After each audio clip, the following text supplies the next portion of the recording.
Fans are starting to get a little concerned about Khamzat Chimaev after Arman Tsarukyan's latest comments from inside the camp. As someone who trains closely with Khamzat, Arman gave an interesting and honestly kind of worrying insight. While most of the talk heading into the Dricus Du Plessis title fight is about Khamzat's cardio being the one possible weakness, he's been training like a madman to fix it. Problem is, he might be overdoing it. Arman revealed that in this camp, Khamzat has added recovery and functional training. He's doing strength and conditioning work twice a week on top of all his sparring and wrestling. He's working with a dedicated coach just for strength, cardio, and conditioning. That sounds great on paper, but the issue is he doesn't stop. They've actually had to bring in someone just to constantly monitor him and force him to rest. On top of that, every morning he's tracked by a recovery system. If he wakes up and the data shows his body isn't fully recovered, they force him to rest. No sparring, no grind. Josh Thompson reacted to the news and also weighed in on his potential retirement. Let's dive in.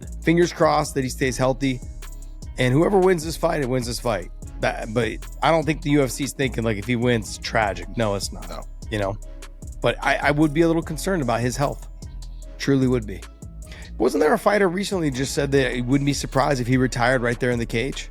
Yeah, someone did. Chimaev won the title, that he would retire right there in the cage. Kai Bahalo, I think, said that. Yeah. Possibly. I mean, not even possible. They've trained together, Kai and Chimaev. I mean, maybe there's a little something going on. Like, yeah, man, can't stay healthy, getting in, whatever it is, injuries, whatever. You never know. Because I got to be honest, I had this conversation quite a bit with Habib. Is I'm going to win the title, defend it, and I'm done. He talked about that before his father passed. He's like, brother, I don't need to fight very long. Like, I don't need to. So fight, win the title, defend it a couple times, and then be done. He's like, I don't need to be in the sport too long. Dricus Du Plessis just revealed that Israel Adesanya is the best opponent he's ever faced. He admitted Izzy was the one fight that genuinely made him nervous, calling him unpredictable and dangerous at any moment. DDP said he spent years looking up to Adesanya, studying his style, because for the longest time he was the benchmark in the division. Despite Adesanya now being on a 3-fight losing streak and currently without a fight booked, DDP still gives him full credit and respect. Izzy is expected to rematch either Sean Strickland or Paulo Costa next, but nothing is official yet. Meanwhile, Dricus is gearing up for a fight for the ages against the undefeated Chechen wrecking machine Khamzat Chimaev at UFC 319. Many are calling this DDP's toughest challenge to date, and with both fighters exchanging death threats in the lead-up, the tension couldn't be higher. Dricus is open about the fact that Khamzat will probably take him down at some point, but he's made one thing clear: being held down is not an option. He plans to get up, fight back, and make this a war. Here's what DDP had to say about Izzy. My toughest opponent to date, well, that's a very open-ended question, because there were fights that were the hardest for me. I have to say probably Adesanya was the best guy I faced in his specific area. Probably the fight I was the most nervous for. Just in terms of how good he is, he can catch you with anything, anytime. All the time I spent looking up to him and studying him, because he was the benchmark, knowing what he's capable of. I think he is the best guy I've faced, and obviously if you watch that fight, it was one hell of a fight. It was a tough night at the office for both of us. And but then when you just go on pure toughness, you have to go with either Brad Tavares or Sean Strickland. Just the amount of damage they were able to take and just keep going.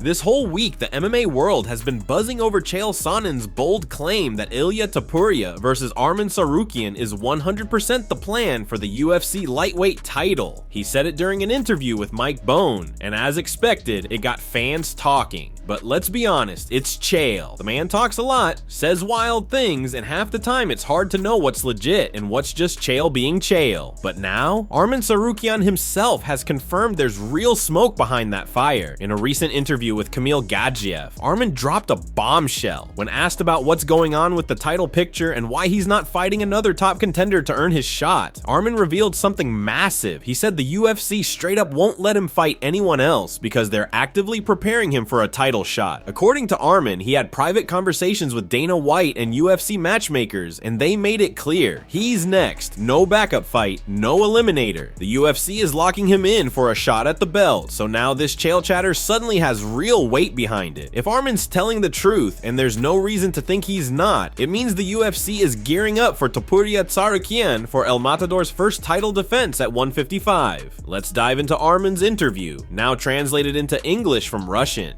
What are the chances of Topuria versus Tsarukyan matchup being next at 155?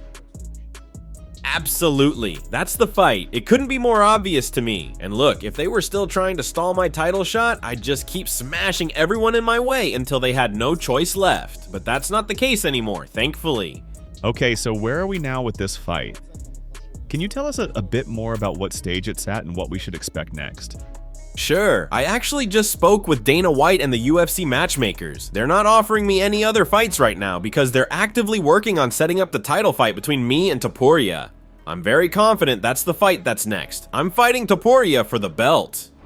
Everyone keeps asking, what is it about Ilia Topuria that makes him so damn good? We see the speed, the power, the cardio, the composure, but what really separates him from the rest of the division? Well, now we know, because Ilia's physiotherapy coach, Joseph Caballero, just pulled back the curtain, and what he revealed is next level. Topuria isn't just a physical specimen, he's a pioneer in the use of elite sports science in MMA. Caballero says Ilia takes the same advanced protocols used in top-tier football clubs, stuff built around evidence, data, and precision, and adapts it to fighting. And according to him, no other MMA fighter is doing it at this level. But it goes deeper. Caballero revealed that in over a decade of working with elite athletes and using high-end tech to measure performance, Ilia's cognitive and reaction metrics are the best he's ever recorded. That includes professional footballers, some of the most explosive and reactive athletes on the planet. Coach also said Ilia's decision-making under pressure is what sets him apart. El Matador processes chaos better than anyone Caballero has ever worked with, and he's constantly growing, not fight to fight, but week to week.